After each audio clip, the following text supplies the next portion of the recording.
पूर्वांचल में आकर बागियों से कैसे पार पाएगी एसपी बीजेपी? क्या पूर्वांचल में बागी बिगाड़ेंगे एसपी बीजेपी का समीकरण?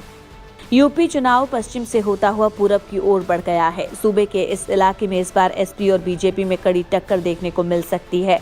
हालांकि 2017 के चुनाव में बीजेपी ने यहां करीब क्लीन स्वीप किया था, लेकिन इस बार हालात कुछ अलग ही तस्वीर बयां कर रही है। ऊपर से राजनीतिक दलों को अपने बागियों से भी जबरदस्त खतरा है। असल में यूपी में एसपी और बीजेपी दोनों ने कई विधायकों के टिकट काट कर नए उम्मीदवार उतारे हैं।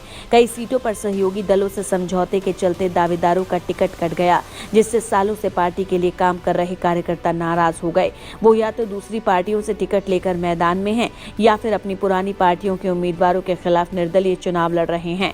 चूंकि इस बार मुख्य मुकाबला बीजेपी एसपी के बीच नजर आ रहा है, इसीलिए बागियों में सबसे ज्यादा खतरा नजर आता है इन्हीं दोनों पार्टियों के लिए। खास बात यह है कि पूर्वांचल में बागियों की संख्या ज्यादा है, इसीलिए कई सीटों पर इसके सीधे असर से इनकार नहीं किया जा सकता। सत्तारूढ़ होने के बावजूद बीजेपी को कई सीटों पर बागियों से कड़ी चुनौती का सामना करना पड़ रहा है। पूर्वांचल की मुगलसराय, गोरखपुर सदर, बैरिया समेत कई सीटों पर बीजेपी ने मौजूदा विधायकों के टिकट काटकर नए चेहरों को मैदान में उतारा है।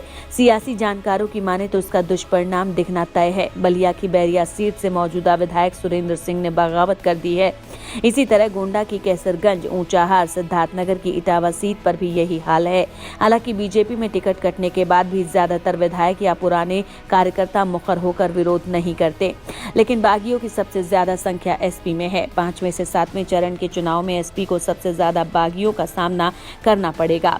कई सीटों पर उन्हें कड़ी चुनौती मिलने की बात कही जा रही है। अयोध्या की रुदौली, बीकापुर, टांडा, मंडियाहू, श्रावस्ती, फाजिलनगर जैसी सीटों पर एसपी को अपने ही बागियों की नाराजगी का सामना करना पड़ रहा है।